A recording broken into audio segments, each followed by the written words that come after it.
Hey guys, welcome back to the film room. We're covering such an important topic in this video of how to move off the basketball, and what a better place to do it than watching some of the best off-ball movement in the game of basketball with Euroleague. There's so many tips and tricks that you can pick up from watching these guys play that will elevate your game. So let's jump right into it. The place we're going to start is with post touches, and the reason why is because most people know that when the ball goes into the post, that's when cutting is really important. And the reason why is because on post touches, you're typically either going to get somebody to help, so two people are guarding one, or you're going to get an off-ball defender to get caught staring at the basketball. So let's talk about why those two things are so important. Just by the nature of where the post player is at when the ball goes in, you're naturally going to get defenders turning and staring at the basketball. Now, the reason that one small thing is so important is because when your defender turns and looks at the ball, that's going to open up opportunities for you to cut, and he has no idea where you're at. And the other thing we talked about was when two people guard one. This typically happens when someone goes to double team or fire on the post, and now the ball can get thrown out where the double team came from. And as soon as that happens, the defense has to do something called full rotate, which means they have to scramble and pick up a new man, and that's where cuts like these end up being wide open. And these guys have such an elite understanding of this that they do little things that you might not even notice. Watch how he looks over to the left as he's passing it just to pull number 10 a little bit further over to open up this passing angle. And once you add screening into all of this, it really creates opportunities for you to get easy buckets. As the ball gets thrown into the post, you're going to see this back screen set on the wing, and what the post player is looking at is this help defender right here who gets caught staring in no man's land and gives up this easy backdoor for a layup. But where we're going to spend a lot of our time is with ball screens. Notice how in a ball screen the same thing happens. You get two people guarding one, and you get off-ball defenders that get caught staring at the ball. Now, we're going to spend a lot of our time in ball screens because it's where the majority of great cuts take place.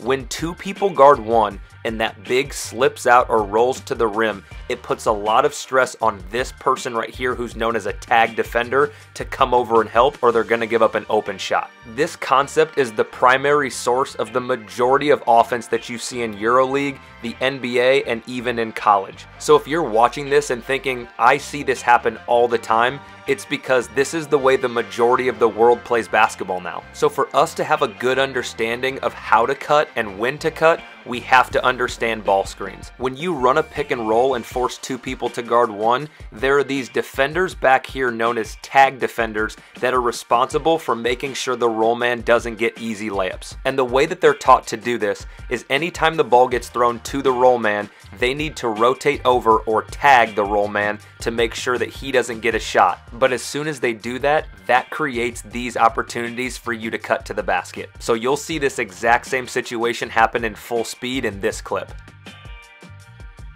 So anytime you're standing in the corner opposite of a ball screen, you need to be prepared for this. Notice how when he comes off of this step up, both of these tag defenders are locked in on this man rolling to the rim, and the low tag has no idea that his man is cutting to the rim for an alley-oop. And by the time you finish this video and the more you watch basketball, you're going to see this happen all the time. Watch on this step-up ball screen that both of these tag defenders are completely locked into the ball and the roll man, and they never see this corner cut. The ball handler ends up throwing it to the wing, but the cut is still open. And it's not just the corner man that's able to cut to the rim. A lot of you have heard the term 45 cut. It comes from situations like this. Step up ball screen, and this top tag man is staring at the ball, and you're going to get this 45-degree angled cut that ends up being a wide open layup. And typically the best time to 45 cut from the wing or the slot is during a cleared side ball screen, and that's where there's no one in the strong side corner. You can see the big man is rolling and the low tag is coming up to help, so this backside plug defender is responsible for two people, and as he sinks to the baseline, that 45 cuts wide open. So as you're working on getting better at this, timing is everything. As he comes off this middle ball screen, both of these defenders are focused in on this roll man, and the 45 cut actually loops underneath the rim and nobody even sees him. So here's the biggest key takeaway that you should get from this video. Anytime there is a ball screen happening and you are opposite the ball on the perimeter, get your eyes to your defender because they're going to tell you exactly what you're supposed to do. And we're going to break that down into two parts. Part number one is you need to get below your defender. What I mean by that is this.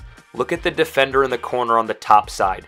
If you were to draw a line through his feet, this is where he's at, and the offensive player is below the defender's line. And the reason that's important is because of what we already learned, that when you're below the defender, they can't see you. And it's really hard to guard someone that you can't see. And that isn't just for ball screens, that's in any situation. Anytime that you can get below your defender, it's a great opportunity to cut because they lose vision of you. So you need to be mindful of this all the time when you're on the court. Look at this top side corner. He is below his man, and on this drive, if he were to cut baseline, he'd be wide open. But as soon as the ball handler spins and number 7 stares at the basketball, this 45 cut is wide open because he got behind his defender. And this will work in transition as well. Now, most wings are taught to run to the corner, which I believe in, but as soon as he recognizes that this defender is staring at the ball and he gets below him, he just breaks it off, cuts to the rim, and again, another easy layup. Here are a few more examples of guys just getting below their defender and making great cuts to the rim.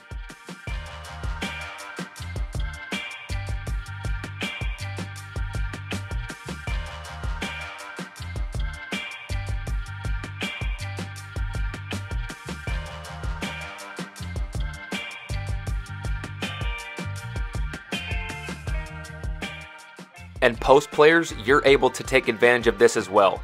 On middle drives, when you're in the room or the dunker or short corner, you can circle under to the other side of the rim, and it's the same concept as getting below your defender. And this will work against zone defense as well, specifically against 2-3 zone.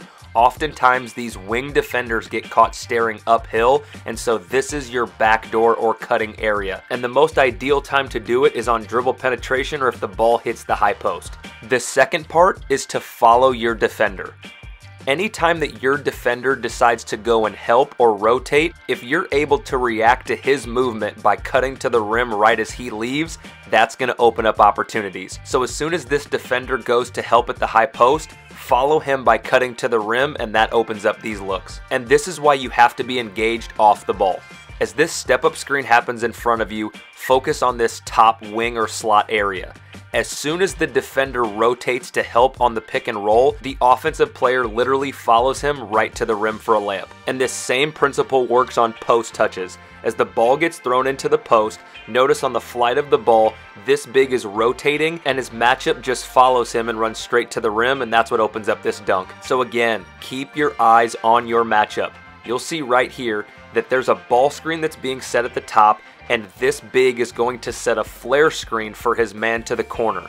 But as soon as his defender goes to help, he literally follows right behind him and gets this wide open dunk. And this works for post players really well because typically your matchup is a rim protector. So as soon as somebody drives to the basket, your guy is usually going over to stop him, and if you can anticipate it, you're going to get really easy buckets. But you do have to have some feel on this read. Here's a good example. On this ball screen, when the big slips, this bottom tag is going to rotate over and help. Now, if you're in the corner and you're a really good shooter, maybe you stay to get a catch and shoot 3, or if you feel like your man is late on the tag and he's going to get an easy dunk, you can stay put. Now, the last area we have to cover is off-ball screens because it's equally as important. To start with, if you're the passer in these situations, you should always get your eyes to the screener's defender, because if they don't help and a good screen is set, that's what actually opens up these cuts. And if you're the guy coming off the screen, you should always be looking for opportunities to slip to the rim. So here's a down screen being set for a good shooter, and this defender is worried about getting hit on this screen and giving up a 3. And because Marco knows that, he uses it against the defender and slips to the basket and gets an easy layup. And Bellinelli is masterful at doing this. He knows his defender is so afraid of him coming off of a screen to get a 3 that he's always looking for these opportunities to backdoor, and his teammates know he's going to do it as well. Here's a few more clips of guys using off-ball screens to get open on these cuts to the basket.